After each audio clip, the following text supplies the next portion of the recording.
Hey all, I shall be reading to you all Horton Hears a Who.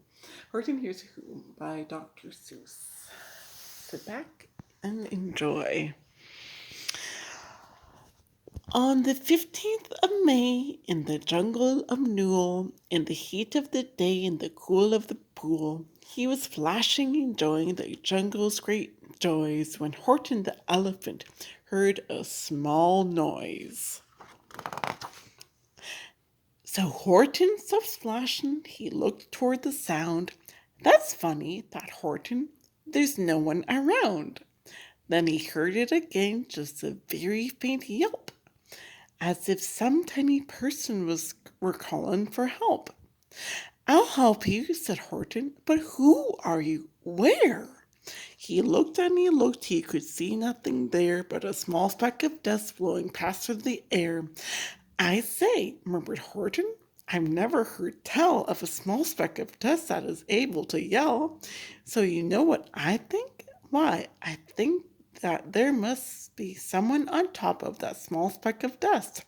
Some sort of a creature of very small size. Too small to be seen by an elephant's eyes.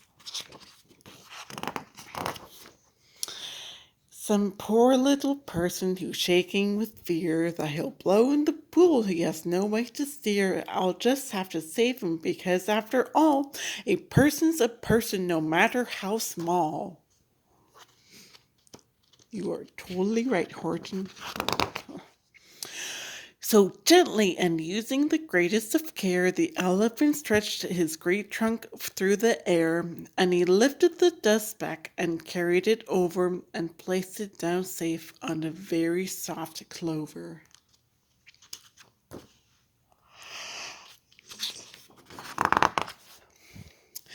Humph! Humphed a voice. 'Twas a sour kangaroo, and the young kangaroo in her pouch said humph too. Why, that speck is as small as the head of a pin. A person on that? Why, there never has been. Believe me, said Horton, I tell you sincerely, my ears are quite keen and I heard them quite clearly. I know there's a person down there, and what's more, quite likely there's two, even three, even four, quite likely a family. For all that we know, a family with children just starting to grow. So please, Horton said, as a favor to me, try not to disturb them. Just please let them be. I think you're a fool, laughed the sour kangaroo, and the young kangaroo in her pouch said, Me too. We're the biggest blamed fool in the jungle of Newell, and the kangaroos plunged in the cool of the pool. With what terrible splashing! The elephant frowned. I can't let my very small persons get drowned. I've got to protect them. I'm bigger than they. So he plucked up the clover and hustled away. Through the high jungle treetops, the news quickly spread. He talks to a dust speck. He's out of his head. Just look at him walk with that speck on that flower. And Horton walked worrying almost an hour. Should I put the speck down? Horton thought with alarm. If I do, these small persons may come to great harm. I can't put it down, and I won't. After all, a person's a person, no matter how small.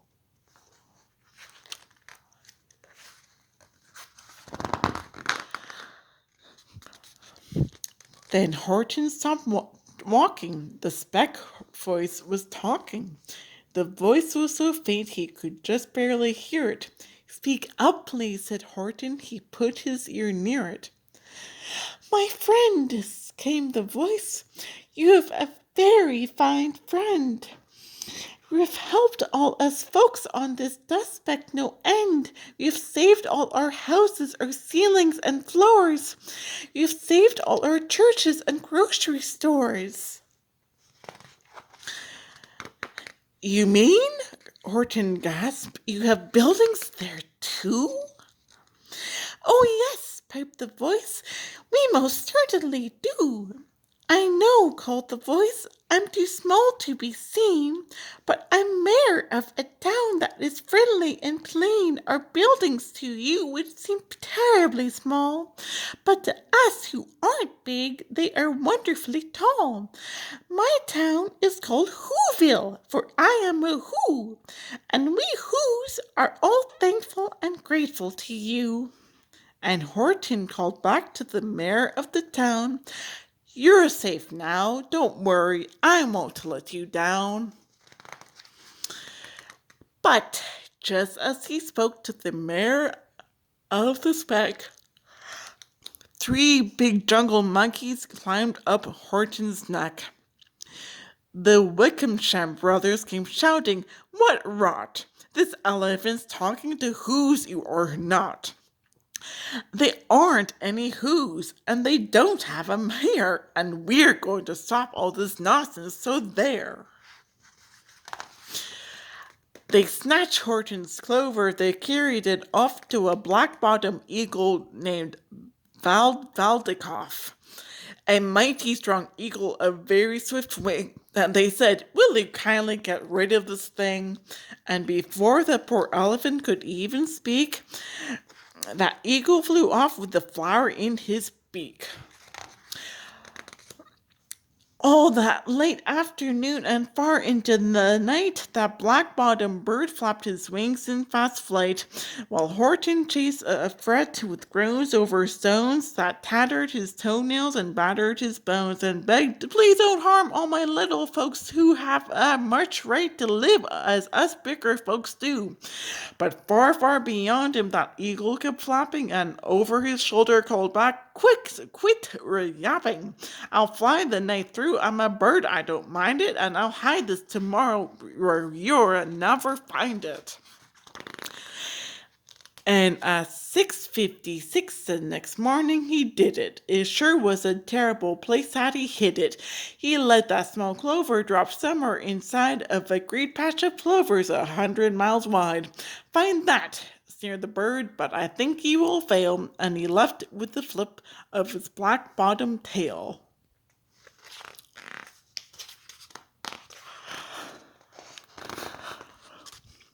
"I'll find it," cried Horton. "I'll find it or bust. I shall find my friends on my small speck of dust."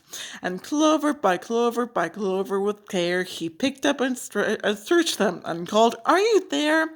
But clover by clover by clover he found that the one that he sought for was just not around. And by noon, poor old Horton, more dead than alive, had picked, searched, and piled up 9,005. Then on what through the afternoon, hour after hour, till he found them at last on the 3 millionth flower. "My friends," cried the elephant, "tell me, do tell, are you safe? Are you sound? Are you whole? Are you well?" From down on the speck came the voice of the mayor. "We've really had trouble, much more than our share. When that black-bottomed birdie let go and re-dropped, we've landed so hard that our clocks have all stopped. Our teapots are broken, our rocking chair smashed, and our bicycle tires all blew up when we crashed. So Horton, please," pleaded the voice of the mayor's, "will you stick by us Whos while we're making repairs?" "Of course," Horton answered. "Of course I will stick. I'll stick by you small folks through thin and through thick." "Humph," humphed the voice. For almost 2 days we've run wild and insisted on chatting with persons who've never existed, such carrying ons when our peaceable jungle we've had quite enough of our bellowing bungle, and I'm here to state," snapped the big kangaroo, "that our silly nonsensical game is all through." And the young kangaroo in her pouch said, "Me too." With the help of the Wickham brothers and dozens of Wickham uncles and Wickham cousins and Wickham in-laws I've engaged, we're going to be roped and we're going to be caged. And as for our dust peck, That we shall boil in a hot steaming kettle of bezel nut oil. Boil it? Gasped Horton. Oh, that you can't do. It's all full of persons. They'll prove it to you. Mr. Mayor, Horton called. Mr. Mayor, you've got to prove now that you really are there, so call a big meeting, get everyone out, make every who holler, make every who shout, make every who scream. If you don't, every who is going to end up in a bezel nut stew.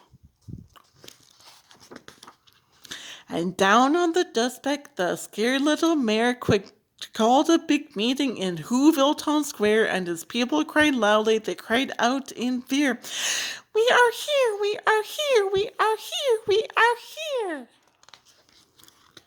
The elephant smiled. That was clear as a bell. You kangaroos surely heard that very well. All I heard, snapped the big kangaroo, was the breeze, and the faint sound of wind through the far distant trees. I heard no small voices, and you didn't either. So, and the young kangaroo in her pouch said, "Me neither."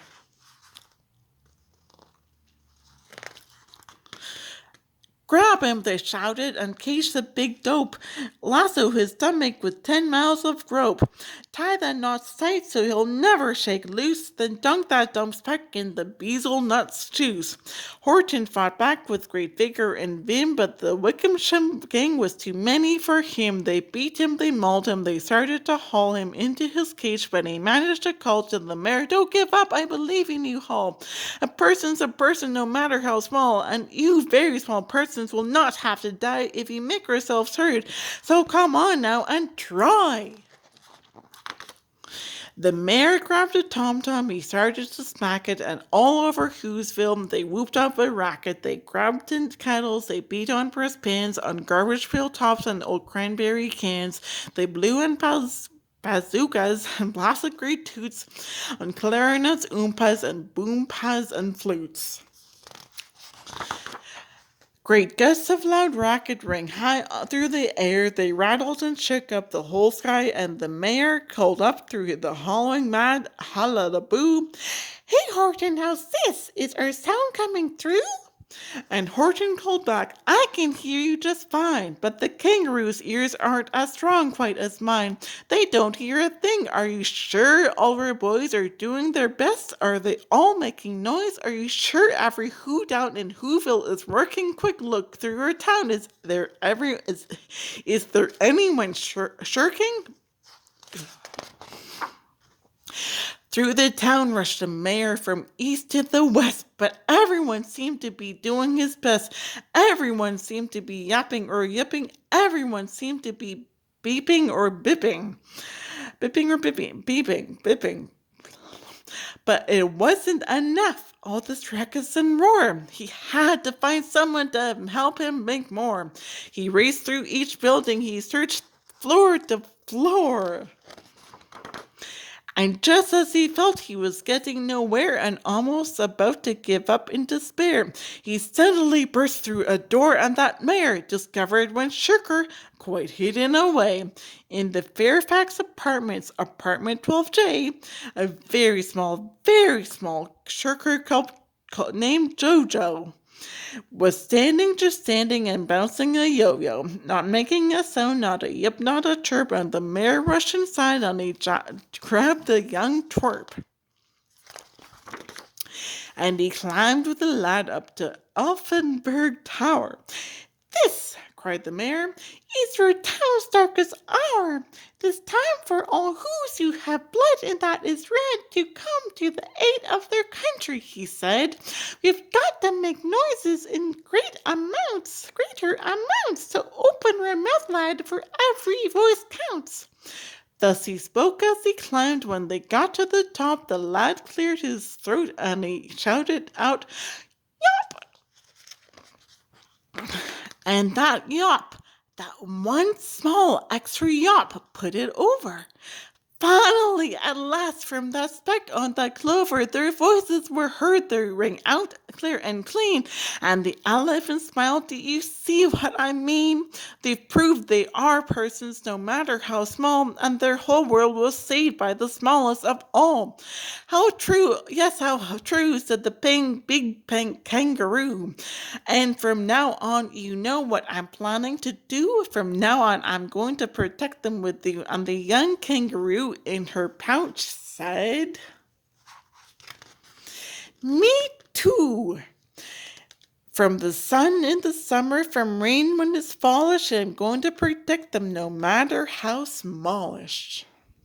The end.